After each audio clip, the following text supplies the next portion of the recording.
গ্যাসটা ধরিয়ে দিয়ে একটা কড়া বসিয়ে দিলাম বন্ধুরা। আবার চলে এলাম তোমাদের কাছে নতুন একটা ভিডিও নিয়ে। দেখো এখানে আমি কিছু যুক্তি ফুল ভালো করে বেছে ঝেড়ে ধুয়ে নিয়েছি। এই যুক্তি ফুল দিয়েই আজকে আমি তোমাদের কাছে একটা রেসিপি করব। আমি এখানে 150 গ্রাম যুক্তি ফুল নিয়েছি। আর দেখো এক ফালি কুমড়োকে এরকম ছোট সরু সরু করে কেটে নিয়েছি।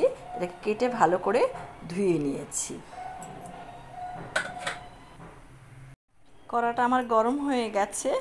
এখন এতে আমি একটু তেল দিয়ে দিচ্ছি। এতে আমি 2 টেবিল চামচ সাদা তেল দিয়ে দিলাম। এখন তেলটা আমার একটু গরম হবে। তেলটা আমার গরম হয়ে গেছে। এর মধ্যে আমি একটা শুকনো লঙ্কা ফোড়ন দিয়ে দিলাম। আর দিয়ে দিলাম হাফ চা চামচ কালো জিরে।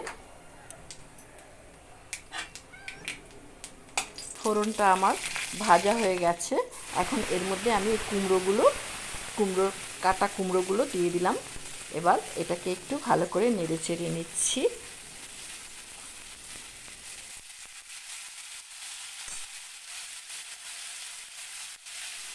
এখন আমি এতে হাফ চা চামচ লবণ দিয়ে দিচ্ছি।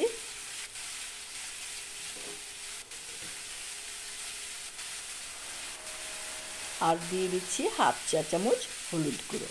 এবার এটাকে ভালো করে নেড়ে চেড়ে আমি একটু ভেজে নেব। এই কুমড়ো ভাজার সময় আমি এটাকে চাপা দেব না, তাহলে কুমড়োটা গলে যাবে। এখন দিয়ে দিচ্ছি 2টো চেরা কাঁচা লঙ্কা। এই কাঁচা লঙ্কা দুটো কুমড়োর সঙ্গে ভালো করে ভাজা ভাজা হবে। এই কুমড়োগুলোকে আমি 2 মিনিট হালকা করে ভেজে নিলাম। 2 মিনিট আমার বেশ মোটামুটি অনেকটাই কুমড়োটা নরম হয়ে গেছে। এবার এর মধ্যে আমি ধুয়ে রাখা যুক্তি ফুলগুলো দিয়ে দিলাম।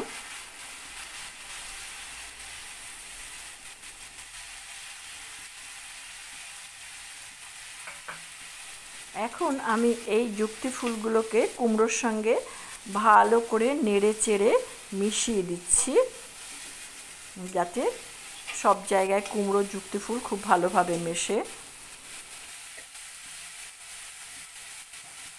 আগে আমি হাফ চা চামচ লবণ দিয়ে দিয়েছিলাম। এবার আরও হাফ চামচ লবণ দিয়ে দিলাম, যেহেতু যুক্তি ফুল এতে যোগ করেছি। এবার এটাকে আমি ভালো করে নেড়ে চেড়ে বেশ করে ভেজে নেব। গ্যাসটাকে একটু বাড়িয়ে দিচ্ছি। এই যুক্তি ফুল এবং কুমড়ো দুটোকেই আমি আরও মিনিট 4 ভালো করে ভেজে নিলাম। এখন এর মধ্যে আমি যোগ করে দিচ্ছি 2 চা চামচ পোস্ত বাটা। এই পোস্ত বাটার মধ্যে অল্প একটু কাঁচা লঙ্কা আছে দেওয়া, তাতে বেশ সুন্দর একটা ঝাল ঝাল সুন্দর স্বাদ হবে। এই পোস্ত বাটাটাই এই যুক্তি ফুল আর কুমড়োর যে ভাজাটার এটা অনেক সুন্দর স্বাদ নিয়ে আসবে।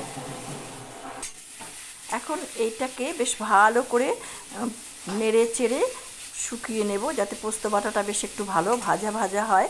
আমি গ্যাসটাকে একটু কমিয়ে দিলাম। এবার এর মধ্যে আমি দিয়ে দিচ্ছি অল্প একটু 1 টেবিল চামচ মতো সর্ষের তেল। এই সর্ষের তেল কিন্তু স্বাদের মাত্রাটাকে বাড়িয়ে দেবে। কাঁচা সর্ষের তেল, এই কাঁচা সর্ষের তেলটাকে দিয়ে এটাকে আমি আবার একটু নেড়ে চেড়ে দিচ্ছি, যাতে সর্ষের তেলটা সব জায়গায় মিশে যায়। দেখো বেশ সুন্দর হয়েছে আমার তরকারিটা। এবার দেখো এটা আমি প্লেটে ঢেলে দেখাচ্ছি নামিয়ে।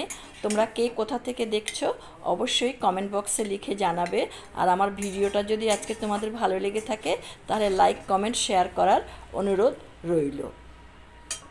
যারা এখনও পর্যন্ত আমার এই চ্যানেলটিকে সাবস্ক্রাইব করনি তারা অবশ্যই আমার চ্যানেলটিকে সাবস্ক্রাইব করে বেল আইকনের অল অপশানটিকে প্রেস করবে, তাহলে আমার পরবর্তী সমস্ত নোটিফিকেশন তোমাদের কাছে সবার আগে চলে যাবে। তোমরা ভালো থেকো, সুস্থ থেকো। ভিডিওটি দেখার জন্য তোমাদেরকে অসংখ্য ধন্যবাদ।